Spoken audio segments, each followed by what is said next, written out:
Hi ಎಲ್ರಿಗೂ ನಮಸ್ಕಾರ. ಹೇಗಿದ್ದೀರಾ ಎಲ್ಲರೂ? After long time I am come back to YouTube channel. ಇವತ್ತು ನಮ್ಮ ಊರಲ್ಲಿ ಬೋನಾಲ್ ಹಬ್ಬ ಇತ್ತು. ಇದು ತೆಲಂಗಾಣ ಫೆಸ್ಟಿವಲ್ಲು. ಕರ್ನಾಟಕದಲ್ಲಿ ಇದೆಲ್ಲ ಗೊತ್ತಿರಲ್ಲ. ನಾನು ಫೆಸ್ಟಿವಲ್ಗೆಲ್ಲ ರೆಡಿ ಮಾಡ್ಕೋತಿದ್ರೆ ನನ್ನ ಮಗ ನೋಡಿ ಏನೇನೋ ತುಂಟಾಟಗಳು ಮಾಡ್ತಿದ್ದಾನೆ. ಹಿಟ್ಟೆಲ್ಲ ಚೆಲ್ಲಾಕ್ತಿದ್ದಾನೆ ನಾನು ನೈವೇದ್ಯ ಮಾಡ್ತಿದ್ರೆ.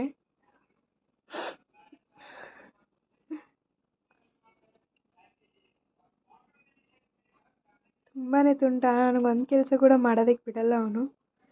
ಬೋನಾಲ ಹಬ್ಬ ಅಂತಂದರೆ ನಮ್ಮ ಕರ್ನಾಟಕದಲ್ಲಿ ದಸರಾ ಹಬ್ಬ ಮಾಡ್ತಿರೋ ಹಾಗೆ ತೆಲಂಗಾಣದಲ್ಲಿ ಗ್ರ್ಯಾಂಡಾಗಿ ಮಾಡ್ತಾರೆ ಅದನ್ನು. ಹಾಗೆ ನಾವು ಕೂಡ ಇಲ್ಲಿ ಎಲ್ಲರೂ ಮಾಡ್ದ ಹಾಗೇ ಬೋನಾಲ್ ಅಂದರೆ ಕೊಡಗಳು ಎತ್ಕೊಂಡು ಹೋಗ್ತಾರೆ. ಆದರೆ ನನ್ನ ಕೈಯಲ್ಲಿ ಎಷ್ಟಾಗುತ್ತೋ ಅಷ್ಟು ನೈವೇದ್ಯ ಮಾತ್ರ ಮಾಡಿಕೊಟ್ಟಿದ್ದೀನಿ ಊರ ದೇವ್ರುಗಳಿಗೆಲ್ಲ.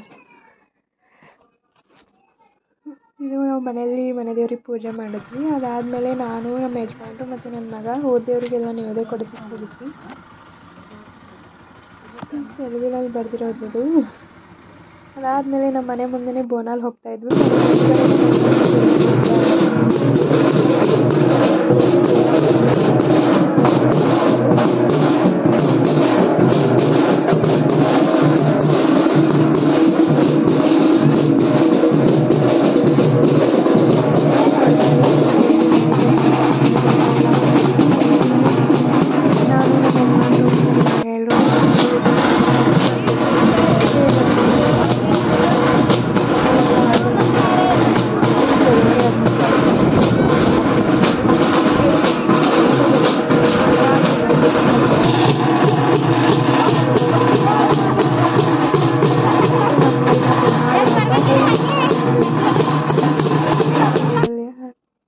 ಹೇಗನ್ನಿಸ್ತು ಹಬ್ಬ ಅಂತ ಕಮೆಂಟ್ ಮಾಡಿ ಹೇಳಿ. Thank you.